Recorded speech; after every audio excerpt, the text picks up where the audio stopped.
ग्रहण समारोह हो रहा है, वहां पर इंडिया टीवी रिपोर्टर शोएब रजा इस वक्त मौजूद हैं। बीजेपी विधायकों के पहुंचने का जो सिलसिला है वो शुरू हो गया है, उनसे बात की है शोएब रजा ने, सुनिए। भोपाल में शपथ ग्रहण समारोह की पूरी तैयारियां कर ली गई है, मंच सजाया गया है, तमाम जो वीवीआईपीज हैं उनके आने का सिलसिला भी कुछ देर के बाद शुरू हो जाएगा। एक तस्वीर में दिखा दूं आपको, जो शपथ ग्रहण समारोह जो स्थल है वहां पर विधायकों को बैठने की जो व्यवस्था है वो यहाँ की गई है और नवनिर्वाचित जितने भी विधायक है वो यहाँ पर बैठे हैं, उनके लिए कुर्सियां लगाई गई है। बीजेपी के इस बार 163 विधायक चुनकर आए हैं, 163 विधायकों को जनता ने जिताया है। सब उनमें से 3 लोग जो एक सीएम और 2 डिप्टी सीएम के तौर पर शपथ लेंगे। बाकी जो विधायक है उनको एक रॉ में बिठाया गया है। यहाँ पर उनसे बातचीत करते हैं कि दरअसल किस तरह से चीजें आगे बढ़ेगी और जो एक तरीके से जो हाईकमान के जरिए जिस तरह से नए फ्रेश चेहरों को आगे लाया जा रहा है, कितनी उम्मीदें वो लोग भी कर रहे हैं। तो सर, आज शपथ ग्रहण समारोह हम देख रहे हैं, कितनी उम्मीदें, नया चेहरा अब, क्योंकि पिछले 17-18 सालों से लगातार शिवराज सिंह चौहान को लोग देखते आए थे। तो भारतीय जनता पार्टी की जो रीति नीति है वो अंतिम छोर तक के व्यक्ति को पार्टी महत्वपूर्ण पदों पर पहुंचाती है और नई ऊर्जा के साथ प्रदेश में फिर से पुनः भारतीय जनता पार्टी की सरकार आज शपथ ग्रहण समारोह के साथ अपना कार्य प्रारंभ करेगी। लोगों की अपेक्षा थी भारतीय जनता पार्टी को स्पष्ट बहुमत देने की, तो उन्होंने स्पष्ट से भी ज्यादा बहुमत पार्टी संगठन को दिया है। मैं समस्त बागली विधानसभा क्षेत्र को, क्योंकि मैं मुरली भंवरा बागली विधानसभा क्षेत्र 174 से मुझे भारतीय जनता पार्टी ने अपना आशीर्वाद दिया है, वहाँ के लोगों ने मुझे एक आशीर्वाद स्वरूप विधानसभा में पहुंचाया। मैं सभी लोगों का हृदय से आभार व्यक्त करता हूँ। अच्छा, एक चीज ये भी है, क्योंकि जो इस बार हाईकमान का जो रवैया रहा है या हाईकमान की जो बात रही है वो एक, जिस तरह से आप भी कह रहे हैं, किसी भी चेहरे को आगे ला रही है। राजस्थान में तो हमने देखा कि पहली बार ही विधायक बने भजन लाल जी और सीएम बन गए, तो सब विधायक उम्मीद कर रहे हैं कि कोई भी मंत्री भी बन सकता है। देखो, ये सारी जो चीजें हैं वो हमारा जो संगठन है, भारतीय जनता पार्टी का जो संगठन है वो तय करेगा कि कौन से व्यक्ति की क्या भूमिका रहने वाली है और हमारे लिए संगठन ही सर्वोपरि है पूरा। किस तरह से आप जो अपने यादव जी है जो मुख्यमंत्री आज शपथ ले रहे हैं, कितनी उम्मीदें हैं, किस तरह से विकास के रास्ते पर आगे बढ़ने वाला है मध्य प्रदेश? देखिए, संगठन ने जो निर्णय किया है वो सर्वथा उपयुक्त है और जिस प्रकार से मोहन यादव जी को चुना गया है, एक तो वो युवा हैं, पढ़े लिखे हैं, यंग हैं और सबसे बड़ी बात यह कि वो संघ की पृष्ठभूमि से आते हैं। मैं स्वयं नरेंद्र प्रजापति, मनगवा रीवा जिले से मैं विधायक हूं और मैं इस निर्णय को पूरी तरीके से समर्थन देता हूं और ये आशा भी करता हूं कि बहुत बेहतर तरीके से भारतीय जनता पार्टी की सरकार काम करेगी। अंत्योदय योजना के तहत जो अंतिम छोर में खड़ा हुआ व्यक्ति है, अंतिम पंक्ति में व्यक्ति खड़ा हुआ है। बिल्कुल, और भी तमाम विधायक यहाँ पर पहुंचे हुए हैं। क्या कहना चाहेंगे सर, आज के दिन एक नया चेहरा आप लोगों का नेतृत्व करता नजर आएगा मध्य प्रदेश में?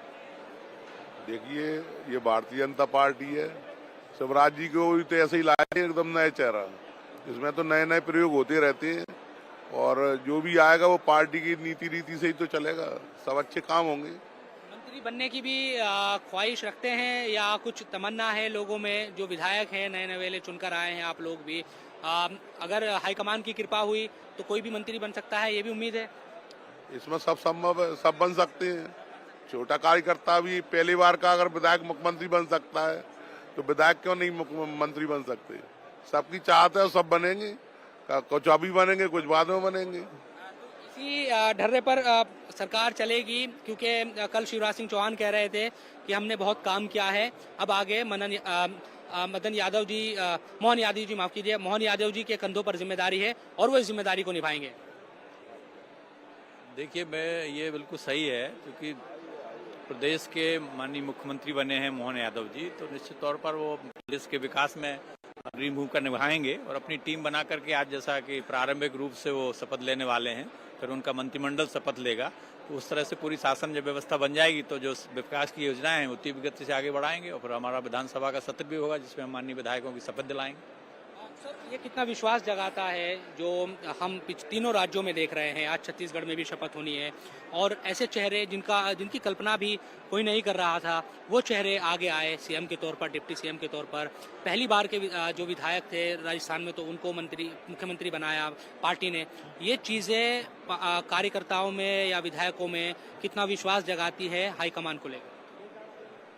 भारतीय जनता पार्टी का संगठन और विश्व के सबसे लोकप्रिय प्रधानमंत्री, देश का हमारा गौरव बढ़ाने वाले माननीय मोदी जी के नेतृत्व में संगठन में माननीय नड्डा जी, माननीय अमित शाह जी, मध्य प्रदेश का संगठन एक विश्व के सबसे बड़े संगठन के हम कार्यकर्ता हैं। उन कार्यकर्ताओं में पार्टी जो निर्णय विकास के लिए, क्षेत्र के कल्याण के लिए, देश के आगे बढ़ाने के लिए जो निर्णय लिए जा रहे हैं, ये एक अनुपम उदाहरण भारतीय जनता पार्टी में आपको देखने को मिलेगा। हर कार्यकर्ता को अलग अलग जवाबदारी दी जाती, समय पे कहाँ किसको लगाना है, ये भारतीय जनता पार्टी का नेतृत्व तय करता है, वहाँ हम लोग काम करते हैं। विधायकों का आने का सिलसिला जारी है। कुछ महिला विधायक भी हम कोशिश करेंगे, क्योंकि कई सारे पुरुष विधायकों से तो बात हो गई। जो महिला विधायक यहाँ से चुनकर आई है, वो भी एक रॉ में बैठी हुई है।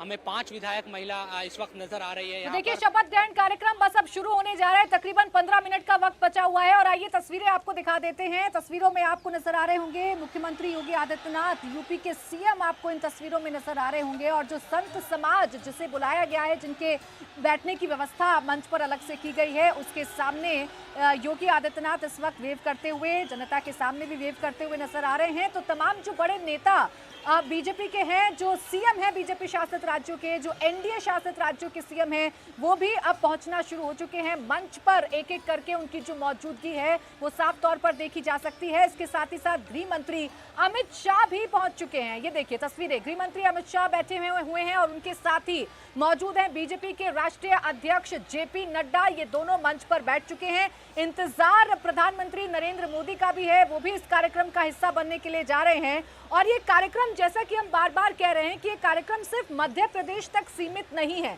ये शपथ ग्रहण समारोह के जो मायने हैं, जो इसके पीछे के जो संदेश हैं, वो सिर्फ मध्य प्रदेश तक सीमित नहीं है। मोहन यादव को मुख्यमंत्री चुनने के साथ ही बीजेपी ने अपनी मंशा को साफ कर दिया है कि जितना भी अटैकिंग मोड में विपक्ष आएगा, जितना भी जातियों की कार्ड खेलने की कोशिश विपक्ष करेगा, उसका काट भारतीय जनता पार्टी के पास है। और उसका काट क्या है? मोहन यादव को मुख्यमंत्री बनाना और साफ संदेश ऐसे राज्यों में देना जहां यादव को केंद्रित करके राजनीति की जाती है, जहां ओबीसी को केंद्रित करके राजनीति की जाती है, जहां से मुख्यमंत्री योगी आदित्यनाथ आते हैं, जहां की पार्टियां जो हैं वो एक व्यक्ति विशेष के इर्द गिर्द, एक परिवार विशेष के इर्द गिर्द घूमती हुई नजर आती हैं। उनको संदेश देने की कोशिश भी भारतीय जनता पार्टी की तरफ से की गई है। फिलहाल तस्वीरें आपके सामने हैं। गृह मंत्री अमित शाह आपको इन तस्वीरों में नजर आ रहे हैं, साथ ही बैठे हैं राष्ट्रीय अध्यक्ष जेपी नड्डा। देवेंद्र, मध्य प्रदेश से जो संदेश जा रहा है वो यूपी और बिहार के लिए बहुत खास है, खासकर उन पार्टियों के लिए जिनकी राजनीति ओबीसी के इर्द गिर्द तो घूमती है, लेकिन जब पद देने की बारी आती है, जब काम करने की बारी आती है, तो व्यक्ति विशेष, परिवार विशेष को ही लाभ पहुंचता है। बिल्कुल प्राची, और मध्य प्रदेश का ये फैसला सिर्फ मध्य प्रदेश नहीं बल्कि उत्तर प्रदेश, हरियाणा, बिहार, झारखंड, इन 4 राज्यों में मध्य प्रदेश के अलावा इम्पैक्ट डालने वाला है। और उस लिहाज से पार्टी ने ये फैसला किया है। मध्य प्रदेश की बात कर लें तो यादव आबादी तकरीबन वहाँ 12 से 14% बताई जाती है, तो वहाँ के लिए कितना उपयोगी आप समझ ही सकती हैं। उसके अलावा सटा हुआ प्रदेश उत्तर प्रदेश में बार बार बीजेपी की कोशिश है कि समाजवादी पार्टी ने जो एक वोट बैंक बना रखा है उसमें सेधमारी की जाए, वहाँ पर ये नैरेटिव लेकर जाया जाए कि उनके लिए यादव का मतलब सिर्फ अपना परिवार है। और उसके उदाहरण तमाम आपको देखेंगे कि उनके खानदान के कितने सारे लोग राज्यसभा में आए थे, तो उन आंकड़ों को देखें तो सीधे ये बात समझ में आएगी। बिहार में आप देखें तो लालू प्रसाद यादव के केस में सीधे वो बात समझ में आएगी। तो कुल मिलाकर एक सोची समझी और प्लान रणनीति के तहत बीजेपी ने यह फैसला किया। और यादव की अगर बात करें प्राची, तो बीजेपी का मूल वोटर माना जाता रहा है जनसंघ के ज़माने से। जनसंघ जब बना था तो जो उनके मूल वोटर थे वो बनिया और यादव, ये कम्युनिटी सबसे पहले जनसंघ को खड़ा करने में इन लोगों का योगदान है। बाकी जो आप देखते हैं आज बीजेपी के साथ जिन लोगों का, यहाँ जैसे फॉरवर्ड क्लास की बात कर लें, ब्राह्मणों की बात कर लें, तो वो 1985 के बाद इधर आना शुरू हुए हैं।